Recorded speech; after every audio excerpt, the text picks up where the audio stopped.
গাছ না, কত ধান।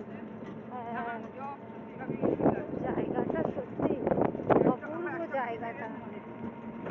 দেওঘর যাওয়ার পথে এরকম দুধারে ধান ক্ষেত না, খুব নাইস।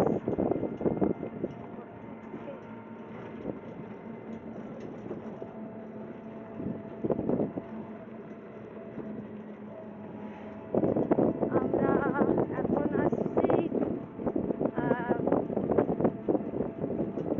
আনলাকাটোয়া জাজিপুর গ্রাম। এখানে আমাদের বৈষ্ণব শিল নরহরি দাসের সাধনস্থল।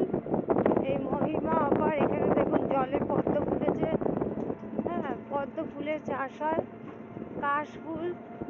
হ্যাঁ, এখানে মাহাত্ম মাটি স্বর্গ। এবং বলছেন গোলকের প্রেমোদন হরিনাম সংকীর্তন, হরে কৃষ্ণ কৃষ্ণ কৃষ্ণ হরে হরে, হরে রাম রাম রাম হরে হরে। এই যে সাদা পুড়ে যাচ্ছে, কত সুন্দর পৃথিবী। পুজো মা দুর্গার আকাশ সেজেছে নতুন রঙে, রাধে